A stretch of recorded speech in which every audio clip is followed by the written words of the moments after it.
शिक्षा देने का कोई हक नहीं है। ये कितना बड़ा मजाक है, ये कितना बड़ा मजाक है। ये सोचने की आवश्यकता है, समझने की आवश्यकता है। उस स्कूटी में जब प्रोफेसर रितु को एक शिक्षा का अधिकार दिया गया, बच्चों को पढ़ाने का अधिकार दिया गया, तो मैं समझता हूं बहुत सारे सीनियर प्रोफेसर भी वहां मौजूद होंगे, वहां प्रिंसिपल भी मौजूद होंगे। तो जब जाके उनको अपॉइंट किया गया, अब एलिगेशन ये लग रहा है कि बच्चों ने लिख के दिया है कि डॉक्टर रितु को पढ़ाना नहीं आता। मैं धिक्कारता हूं ऐसे प्रशासन को, मैं लानत भेजता हूं उस स्कूटी को, और मैं लानत भेजता हूं उस प्रिंसिपल को कि जिसने ये बेबुनियाद बेआधार एलिगेशन लगाए। बड़े शर्म की बात। कल 4 बजे ठेकेदारी हटाओ राष्ट्रीय संयुक्त मोर्चा की पूरी टीम, जिसमें 400 से 500 लोग यहां इस आंदोलन में शरीक होंगे। तो यूं ही नहीं मिलती राही को मंजिल, एक जज्बा है जो दिल में जगाना पड़ता है। और पूछो तो चिड़िया से कि कैसे बनाया आशियाना, कहती है बार बार उड़ान भरती है और तिनका उठाना पड़ता है।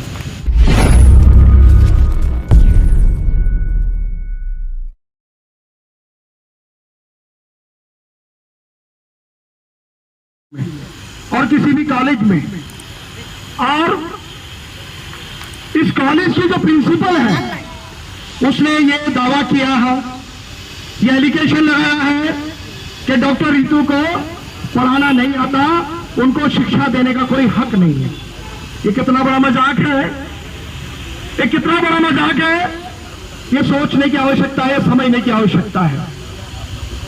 उस स्कूटी में जब प्रोफेसर रितु को एक शिक्षा का अधिकार दिया गया, बच्चों को पढ़ाने का अधिकार दिया गया, तो मैं समझता हूं बहुत सारे सीनियर प्रोफेसर भी वहां मौजूद होंगे, वहां प्रिंसिपल भी मौजूद होंगे। तो जब जाके उनको अपॉइंट किया गया, अब एलिगेशन ये लग रहा है कि बच्चों ने लिख के दिया है कि डॉक्टर रितु को पढ़ाना नहीं आता। मैं धिक्कारता हूं ऐसे प्रशासन को, मैं लानत भेजता हूं उस स्कूटी को, और मैं लानत भेजता हूं उस प्रिंसिपल को कि जिसने ये बेबुनियाद बेआधार एलिगेशन लगाए। बड़े शर्म की बात है। मैं जानता हूं कि जो हमारे समाज की बेटी है डॉक्टर रितु, उसको किसी नौकरी की आवश्यकता नहीं है, चाहे पूरी यूनिवर्सिटी क्यों ना बुलाए, लेकिन उसको नौकरी की आवश्यकता नहीं है। मैं जानता हूं कहीं भी देश में विदेश में, भारत की किसी भी एजेंसी में 1 से 1.5 लाख रुपए कहीं भी उसको वेतन मिल जाएगा। लेकिन गुंजाइश ये है कि आने वाली जो हमारे बच्चे हैं, हमारे आने वाली जो हमारी नस्लें हैं, आने वाली जो हमारी बेटियां हैं, यदि वो शिक्षा के लिए आवेदन करती है, यदि प्रोफेसर के लिए आवेदन करती है, तो ये कुटाराघात, ये दमन उन बेटियों को ना हो। ये लड़ाई आत्मसम्मान की है, ये नौकरी की लड़ाई नहीं है। हमारे पास अधिकार है, शिक्षा का भी अधिकार है। और मैं तो ये कहना चाहता हूं कि जब दिल्ली में इस प्रकार से हमारे साथ भेदभाव किया जा रहा है, ये मनुवादी प्रथा के जो लोग हैं जिस प्रकार से हमारा कुटाराघात कर रहे हैं, तो हम अन्य प्रांतों की बात क्या करें और अन्य राज्यों की बात क्या करें। हम उस दिल्ली में भ्रमण करते हैं, हम उस दिल्ली में गुजर बसर करते हैं जहां प्रधानमंत्री आवास है, जहां राष्ट्रपति आवास है और जहां गृह मंत्री आवास है। हमारे देश की जितनी भी संस्थाएं हैं, चाहे सीबीआई हो, सीआईडी हो, क्राइम ब्रांच हो, ईडी हो, उनके सबके कार्यालय दिल्ली में है। आज इस आंदोलन का मुझे लगता है 6वां या 7वां दिन है, ऐसे ही 8वां दिन है, और मैं बराबर इस आंदोलन में शरीक हूं। दिल्ली नगर निगम कोर कमेटी के इस आंदोलन में समर्थन है। कल 4 बजे ठेकेदारी हटाओ राष्ट्रीय संयुक्त मोर्चा की पूरी टीम, जिसमें 400 से 500 लोग यहां इस आंदोलन में शरीक होंगे। क्योंकि प्रत्यक्ष को प्रमाण की आवश्यकता नहीं है, ये कहने की गुंजाइश नहीं है, क्योंकि हमारे हक अधिकार की लड़ाई है, ये हमारे बच्चों की लड़ाई है, ये हमारी बहन की लड़ाई है, जिसको हम जीत के रहेंगे। अगर कोई ये समझता है, अगर कोई ये आकलन करता है कि लोग कम हैं, लोग कम नहीं है। यह आंदोलन उग्र होगा और बहुत तेज होगा। अभी जैसे कि आप जानते हैं, हमारे देश की प्रतिष्ठा, हमारे देश का मान सम्मान आज चरम सीमा पर है। आज G20 को ध्यान में रखते हुए जो 20 अंतर्राष्ट्रीय देशों का जो सम्मेलन है वो होने जा रहा है। हमें सिर्फ इस चीज का इंतजार है कब ये सम्मेलन खत्म हो और ये आंदोलन कब तेज हो। आज दिल्ली के जितना भी दलित है, मैं उसकी बात नहीं करता, लेकिन पूरे भारत के दलितों की बात करता हूं, जो भी अपनी संस्थाएं चला रहे हैं, जो अपनी समितियां चला रहे हैं और जो अपनी फेडरेशन चला रहे हैं या कोर कमेटी चला रहे हैं, मेरा सभी से अनुरोध है, यह आपके हक अधिकार की लड़ाई है, यह आपके वर्चस्व की लड़ाई है, यह आपकी बेटी की लड़ाई है।